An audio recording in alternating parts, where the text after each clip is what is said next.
Welcome to Tabletop Gaming Guild. Tabletop Gaming Guild is all about the experiences and memories of playing tabletop games with friends and families can create. Today we'll be taking a look at Expeditions. This is the sequel to Scythe, designed by Jamie Stegmaier and published by Stonemaier Games. Now don't be fooled, despite taking a lot of the core mechanisms from Scythe, it really has nothing to do with it. And I'll be going into the breakdown and the differences between Scythe and Expeditions in a separate video, but for now I'm just going to be focusing on the gameplay. The core mechanisms of the game is in this action economy, where you can never take the same two actions twice in a row. On your first turn, you are going to be able to take three actions. You're going to be able to move, play, and gather. But in all subsequent turns, you're going to have to be moving this cube over one of these locations, so you can move this up to here, and you can now only take two actions that turn. And you keep on having to move that to cover a new location, so you can never take the same pair of actions twice. So you're always taking two actions, but never the same exact two actions, unless you take a turn to refresh, and in the future turn after that, for one turn, you'll be getting three actions again.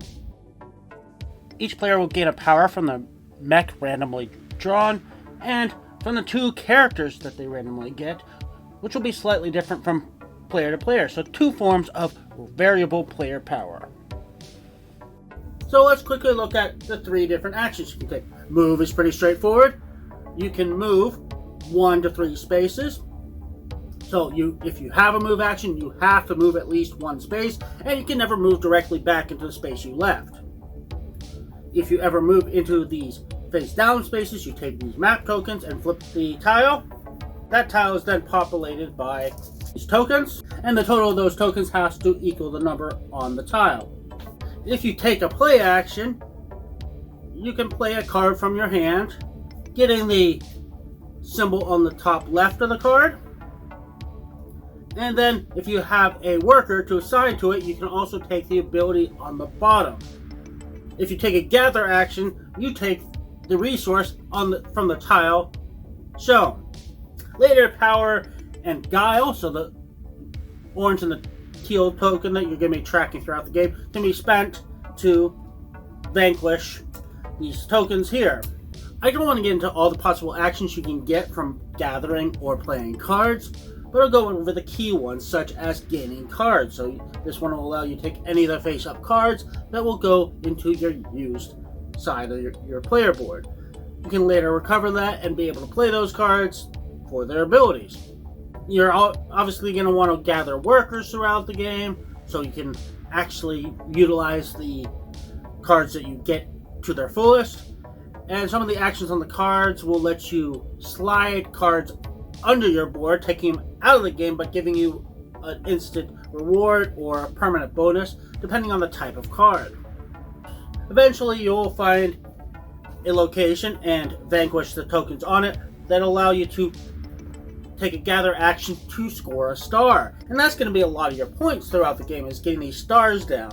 And stars are basically different challenges you can meet throughout the game, such as having 5 map tokens. Once a person has put down their 4th star by meeting these criteria and taken a gather action at a star location, that triggers the end of the game and everybody gets one more turn. And that's really the core of the game. It is, on the face of it, pretty simple, but there's a lot of little details. There are a lot of different iconography on the tiles that give you all sorts of different actions. There are a lot of terminology on the cards that give you all sorts of actions. So there's a lot you have to explain in your first game that can be a little bit much. But once you get all the concepts down, this game is very thinky. You really have to plan several turns in a row. You want to optimize as best you can, so you're always getting as many actions out of a turn as you can, and knowing when to rest so you can get more actions later is very important. As far as production value, this is the Ironclad edition, so I haven't seen the regular retail edition yet, but this production is pretty phenomenal. Really high quality. These player pieces are heavy, solid metal, and they look great. The player powers that they give you are pretty cool and interesting. the inserts in this are clearly giving space for expansions. So I am fairly certain they're planning to add more to this game, and I'm already rearing for that expansion. It does seem like they have left space for more factions and a lot more cards, and yeah, I am gonna pick that up the moment they come out. Overall, I absolutely love this game.